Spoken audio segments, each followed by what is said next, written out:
நாங்கள் எங்கே வந்திருக்கோன்னு பார்த்தீங்கன்னா, நம்ம கிருஷ்ணகிரி பக்கம் இருக்க கந்திக்குப்பம் ஸ்ரீ காலபைரவர் கோவிலுக்கு தாங்க.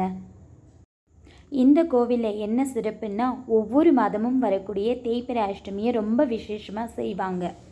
பைரவருக்கு உகந்த இந்த அஷ்டமி நாளில் பக்தர்கள் பூஷணி தீபம் போடுறது வழக்கங்க. நாங்களும் தீபம் போட்டாச்சுங்க. கோவிலுக்கு என்ட்ரன்ஸில் விநாயகர் இருப்பாருங்க. அவரை வணங்கிட்டு அப்படியே வந்தால் கொடிமரமும் நந்தியம் பெருமானும் இருப்பாங்க. அவங்களையும் வணங்கிட்டு நம்ம உள்ளே வந்தால் அடுத்து நம்ம சிவபெருமான் தாங்க. பார்க்கவே அவ்வளோ அழகாக அம்சமாக அலங்காரம் பண்ணியிருந்தாங்க. மனசுக்கும் ரொம்ப அமைதியாக இருந்தது. கிங்கினி காலழகர், அர்த்தநாரீஸ்வரர் இவங்களெல்லாம் பார்த்ததில் ஏதோ ஒரு அமைதி.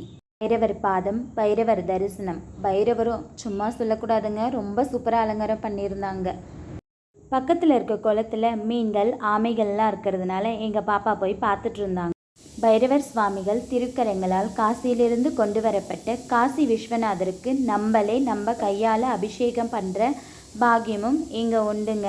தட்சிணாமூர்த்தி வராகி அம்மன் சன்னிதானமும் இன்னும் கூடுதல் சிறப்புங்க. முருகப்பெருமான் சன்னிதானம், உற்சவமூர்த்தியும் அலங்காரம் பூஜைகள்லாம் முடிஞ்சு எண்ணற்ற பக்தர்களோட உற்சவத்துக்கு தயாராகிட்டாருங்க.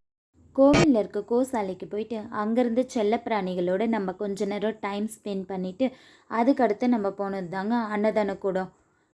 ஒவ்வொரு நாளுமே அன்னதான கூடத்துக்கு எந்த நேரத்துக்கு போனாலும் அன்னம் தயாராக இருக்கும். அதுவும் இந்த கோயிலோட இன்னொரு சிறப்பு.